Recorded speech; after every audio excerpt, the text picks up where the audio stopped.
नमस्ते दोस्तों, मैं प्राध्यापक बहिरम देवेंद्र आप सभी लोगों का मैं स्वागत करता हूं। आज हम लोग हिंदी की इस क्लासरूम में शब्द शक्ति इस काव्य शास्त्र के एक पाठ पर चर्चा करेंगे। हम लोग दोस्तों जानते हैं कि शब्द शक्ति कितनी महत्वपूर्ण है, शब्दों का महत्व क्या है, हमें साहित्य में समझ में आना चाहिए। इसीलिए यह पाठ पढ़ना आवश्यक है। हम लोग जानते हैं कि किसी भी काव्य की महत्ता कवि पर होती है, लेकिन कवि जिन शब्दों को चुनता है वह उनकी शक्ति, उनकी व्यंजकता, उस शब्द के लक्षण, इनको जांच पड़ताल करके ही इन्हें चुनता है। शब्द शक्ति में हम लोग देख सकते हैं कि शब्द शक्ति किसे कहते हैं। अगर ये देखा जाए तो शब्द शक्ति की सहज और सरल एक ही व्याख्या है कि जो शब्दों के अर्थों का नियमन एवं नियंत्रण करता है, ऐसे व्यापार को शब्द शक्ति नाम से जाना जाता है।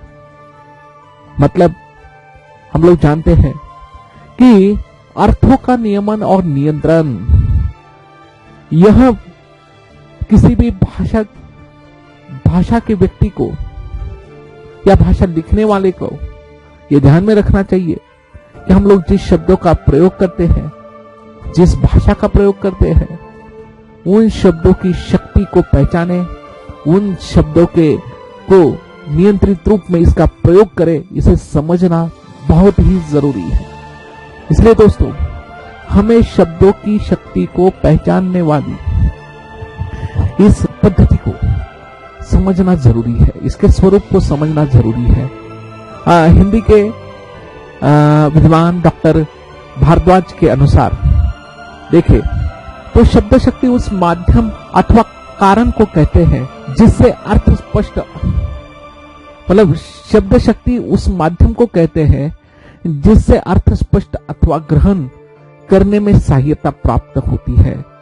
मतलब शब्दों को ग्रहण करने में सहायता जहां प्राप्त होती है उसे शब्द शक्ति कहते हैं, और सही सीधी और सरल परिभाषा है। अब हम लोग देखेंगे कि शब्द शक्ति के भेद कौन कौन से हैं। आज के पाठ में हम लोग शब्द शक्ति के भेद कौन से हैं इसके ओर ध्यान देंगे। हमने इस शब्द शक्ति की व्याख्या करते समय सीधे और सरल भाषा में यही समझा, शब्द का अर्थ बोध कराने वाली शक्ति ही शब्द शक्ति होती है। विशेष रूप से शब्द शक्ति के तीन भेद हैं। पहली है अभिधा, दूसरा है लक्षणा और तीसरा है व्यंजना। मतलब अभिधा, लक्षणा और व्यंजना यह शब्द शक्ति के तीन भेद है, और विशेष रूप से इन तीनों भेदों की चर्चा हमें करनी है। आज के पाठ में हम लोग अभिधा शब्द शक्ति की चर्चा करेंगे। अभिधा किसे कहते हैं इसे समझ लेंगे।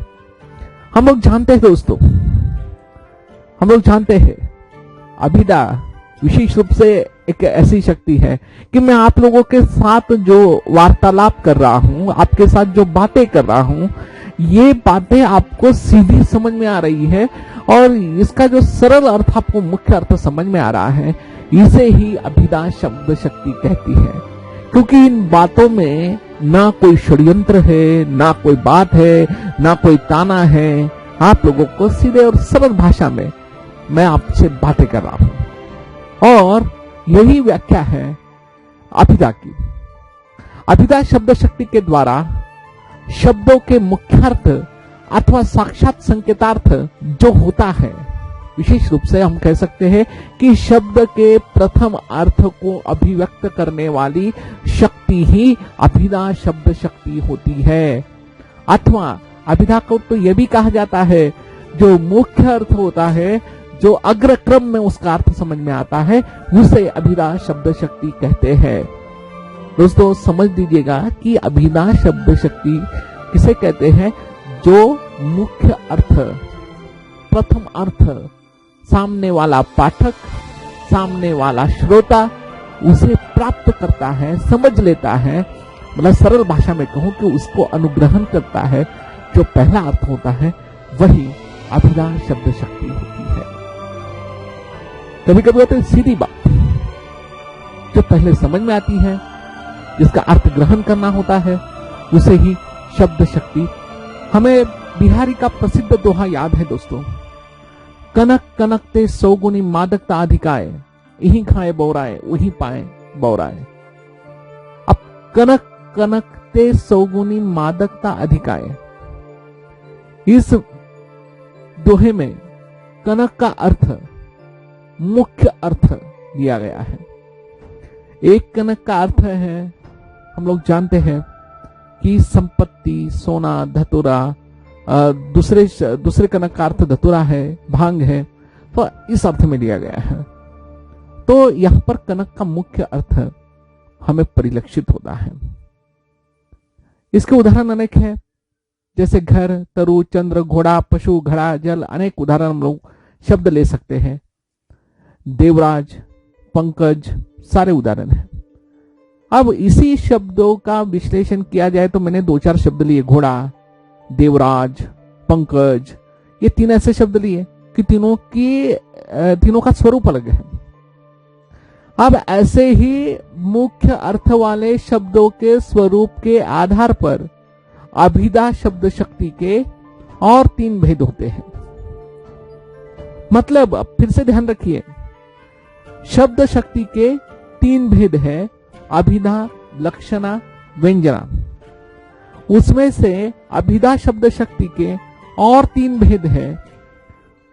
उसमें भी अभिधा शब्द के हम लोग कह सकते हैं रूढ़ शब्द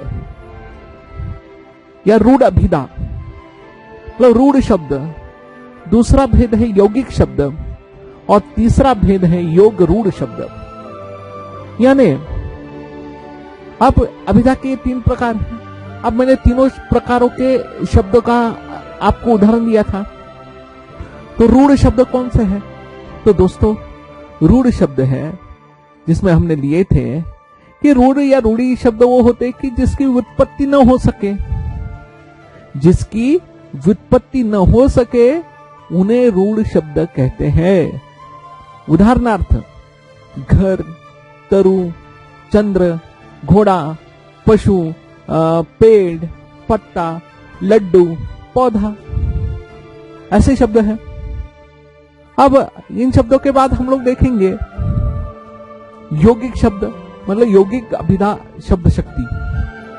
अब यौगिक में क्या होता है कि जिनकी उत्पत्ति हो सकती है, अर्थात जो प्रकृति और प्रत्यय के योग से बनते हैं।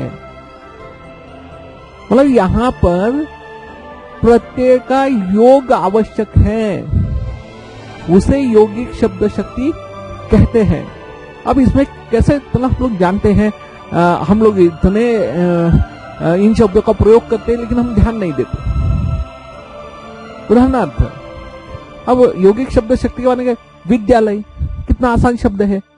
इसमें क्या क्या हो गया, विद्या और लय।